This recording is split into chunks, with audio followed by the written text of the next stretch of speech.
Eu tô sempre buscando jogos em consoles antigos, aí um dia eu encontrei Shadow of Destiny de 2001, produzido pela Konami para PS2, e eu pensei, ou é muito bom ou é muito ruim, porque é de uma empresa grande em um dos consoles mais vendidos e ninguém fala dele, sendo que a nota dele no Metacritic é até que alta e tem fóruns na internet onde as pessoas falam muito bem dele. Acredito que esse esquecimento seja porque ele foi lançado em inglês, espanhol, japonês, e ele foi lançado com dois nomes diferentes. Em alguns lugares ele se chama Shadow of Destiny e em outros lugares ele se chama Shadow of Memories. E no YouTube não existe ninguém falando desse jogo, pelo menos em português. Um jogo com uma história bizarra, mas que deve ser uma das mais intrigantes dos jogos. É praticamente um filme que fizeram pro PS2. O jogo se inicia em uma cidade charmosa, parece ser do interior e muito antiga, onde o personagem principal, que se chama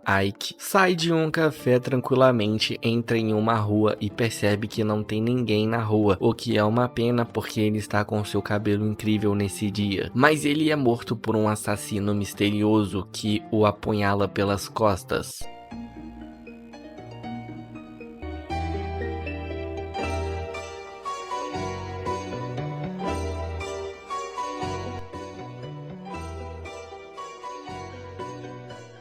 Ike acorda em um lugar cheio de coisas que parecem aleatórias no meio de um vazio e uma voz sombria dizendo que é seu destino morrer nesse dia, mas que ela pode mudar isso. Ike fica desconfiado, pergunta se é o diabo e sem uma resposta se recusa de início, mas para pensar e acaba aceitando. Então a voz entrega a ele um objeto para controlar o tempo e avisa que evitar a morte uma vez não é o suficiente. Ele tem que usar esse objeto para evitar a morte, mas tem que resolver e mudar o seu destino, chegar a quem quer matá-lo. Ike acorda no café como se tivesse pegado no sono, paga o café para garçonete Dana e quando sai, estamos no início do jogo, só que agora livres para explorar a cidade. Conforme você anda pela cidade e conversa com as pessoas, você percebe algumas coisas satisfatórias. Os NPCs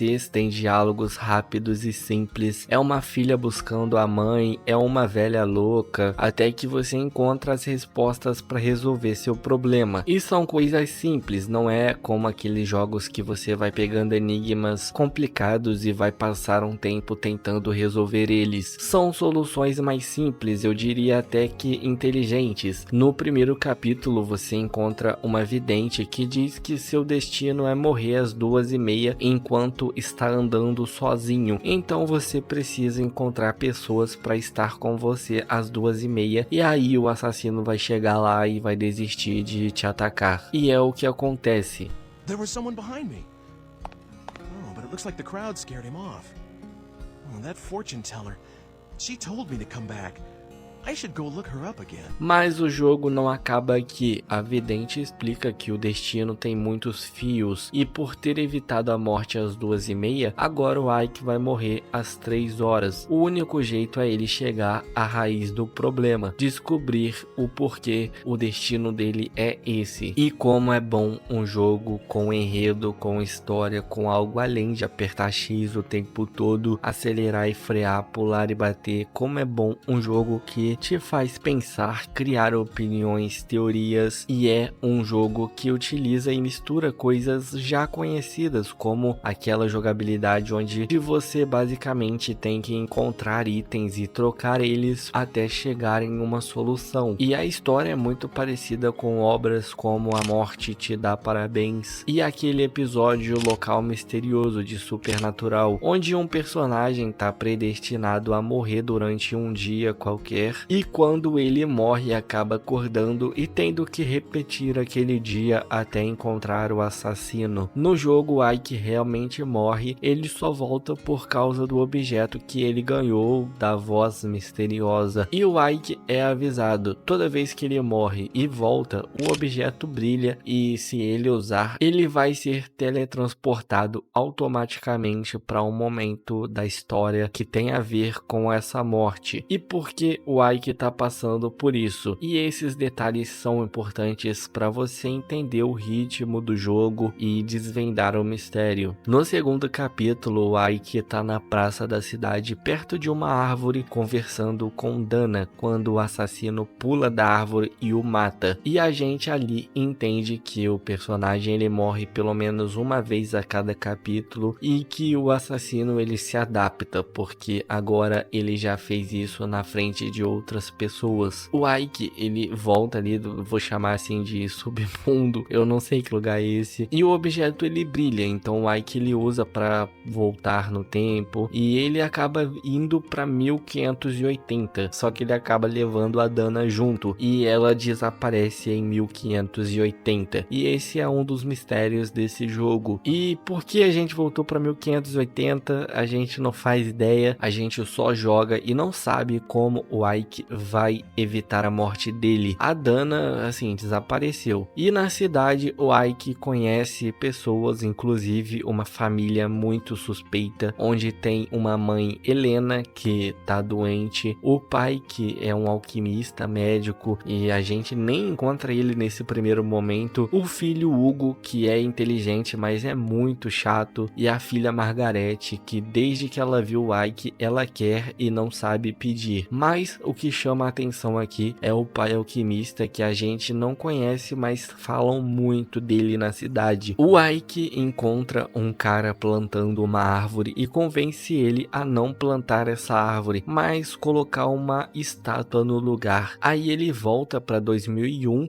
e ele escapa da morte porque a árvore onde o assassino do capítulo 2 se esconde desaparece e agora tem uma estátua no lugar. O problema é que quando ele voltou para 1580 ele levou a Dana junto e ele não conseguiu trazer ela de volta. Então esse cara deve ter muitos inimigos, porque eu não gostaria de ir para 1580 e morrer de gripe. A partir do terceiro capítulo a gente começa a ficar meio paranoico. Todo mundo parece suspeito, como esse cara que fala de um cartaz de um filme como se ele nunca tivesse visto um filme, e ele ainda fala pro Ike aproveitar a vida, e isso é muito suspeito. O Ike vai pro museu buscar saber mais sobre o alquimista que viveu na cidade em 1580. Ele até consegue um livro quando uma mulher materializa do nada e diz ser um homúnculo, o ser que entregou o objeto que controla o tempo pro Ike e quem está ajudando ele a não morrer. Se você conhece um pouco de alquimia, sabe que o homúnculo é um dos objetivos da alquimia, então provavelmente tudo que está acontecendo tem a ver com o alquimista. É impressionante o mistério que esse jogo cria, porque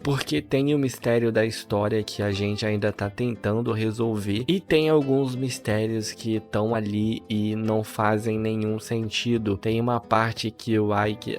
mano, eu não vou explicar, mas assim, tem vários mistérios. Um incêndio com um garoto que mente, tem uma hora que o Ike morre e a gente vê que a armosada tava na sala do dono do museu, e a gente fica se perguntando por que o dono do museu mataria o Ike. E tem coisas assim, mistérios assim que são secundários, sabe? A gente até descobre, mas eu vou ficar só na história principal. O Ike e o homúnculo conversam, e o homúnculo ele quer que o Ike pegue uma pedra filosofal. E a gente sabe onde tá essa pedra. Essa pedra ela tá com a Dana lá em 1580, porque ela tava na praça com essa pedra. E o homúnculo ele não parece nada confiável. Tem um diálogo onde ela fala que é muito fraca, que ela não aguenta nem carregar um bebê. E a gente ficou sabendo que o dono do museu teve sua filha bebê roubada. E a gente, com poucos neurônios, a gente consegue entender que foi o homúnculo. Mas o porquê é mais um mistério. E o Ike vai pro restaurante comer alguma coisa e ler o livro que ele pegou no museu. E nesse livro ele descobre que o alquimista ele morreu em uma explosão. E ele também descobre que os 3 objetivos da alquimia é o homúnculo, a pedra filosofal e o elixir da vida. A gente já viu o homúnculo, a gente já viu a pedra filosofal, então o elixir da vida provavelmente o alquimista conseguiu fazer e tá vivo até hoje, e ele se torna o nosso suspeito número 1. Seria perfeito se esse jogo deixasse a gente meio que assim acusar alguém a cada capítulo. Acho que isso seria seria muito foda. E aqui seria ele, mas não tem essa opção. Então a gente só vai jogando. E nesse restaurante, o Ike acaba comendo comida envenenada, porque o assassino envenenou a comida. E aí ele tem que voltar no tempo pra encontrar o antídoto, porque é um veneno que não existe mais. Então a gente já começa a pegar que o assassino, ele viaja no tempo. E aí nessas viagens ele vai mudando a história, ele vai descobrindo outras coisas, até que chega um momento que ele encontra a Pedra Filosofal, ele encontra a Dana lá em 1580, e aí ele leva essa pedra pro alquimista e descobre que a Helena morreu. O Hugo, ele tá extremamente revoltado e querendo de qualquer jeito que o pai dele traga a mãe dele de volta com a alquimia. E a Margarete, ela existe, ela continua existindo. Uma informação importante aqui é que o Ike, ele descobre que a Margarete, ela é uma ancestral dele, tipo uma tataravó. Então é ela quem vai ter filhos, que vão ter filhos, e uma hora em uma geração vai nascer o Ike. E se algo acontecer com ela, o Ike pode desaparecer. E ele conversa com o alquimista, finalmente, a primeira conversa deles. Ele entrega a Pedra Filosofal ali pro alquimista, que revela que ele vai criar o homúnculo com ela. Só que nessas viagens do Ike ali no tempo, o Ike sabe que é nessa hora, criando o homúnculo, que acontece a explosão e o alquimista vai morrer. Mas mesmo assim, o Ike entrega essa pedra pra ele. E depois dessa parte, a gente volta pro futuro e descobre quem o assassino é. O assassino tava na cara o tempo todo. Eu vou falar que eu já desconfiava disso. E o assassino é o Hugo. Eu disse que ele era inteligente, então ele construiu uma máquina do tempo e foi pro futuro para matar o Ike, porque ele acredita que se ele matar o Ike, ele vai conseguir salvar o pai, porque o pai não vai receber a Pedra Filosofal e não vai se explodir, e com o pai eles vão conseguir ressuscitar a Helena, e aí eles vão ter a família deles de volta. Só que ele não conseguiu matar o Ike, então ele parte pro plano B e começa a ameaçar a Margarete se o Ike não levar o homúnculo para ele. E a ideia dele de ameaçar o Ike é que se ele matar a Margarete, o Ike desaparece. E quando a gente vai conversar com o homúnculo, acontece o que eu diria ser o maior plot que eu já vi nos jogos. O homúnculo confessa ter roubado a filha do dono do museu e que ela já sabia do futuro. E ela fez isso para trocar a filha do dono do museu pela filha da Helena, que é a Margarete. Então o Hugo pode matar a Margarete, que não vai mudar nada na vida do Ike. A Margarete é na verdade a filha do dono do museu e não a ancestral do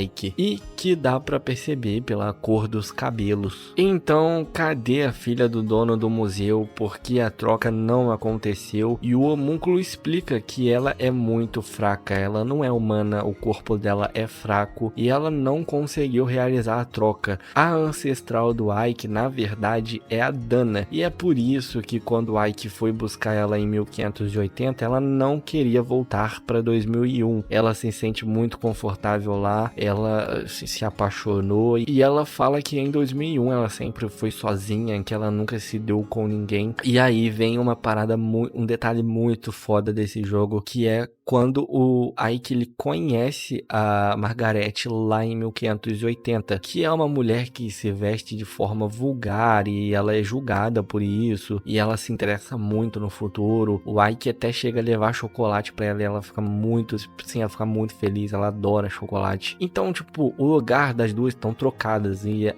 a Margarete, ela é de 2001, a Dana é de 1580, e o homúnculo explica, na verdade o jogo já deu essa resposta desde o início. O destino é o que é e ele sempre volta a ser o que é. Isso é muito foda, porque aqui, tipo, meio que bate, tá ligado? Tudo bate. E aqui o jogo, ele não para com as revelações, ele continua. Ele começa a explicar as coisas, aqueles mistérios que eu falei que a gente vai tendo no meio do jogo, ele vai explicando, e são muito legais as explicações. Mas aí tem outro que é muito assim, eu fiquei até assustado, que é o Ike, ele vai falar com a vidente, e a vidente, na verdade, verdade, ela é a Helena. E aí você se pergunta, nossa, ela tá viva desde 1580, então ela não morreu? Na verdade, ela morreu. Só que depois que ela morreu, o Hugo, ele foi lá, pegou o cabelo dela e tentou ressuscitar ela. Só que ele só fez, na verdade, ele conseguiu trazer a alma dela para esse mundo e ela virou uma alma encarnada sem poder descansar desde 1580. E ela,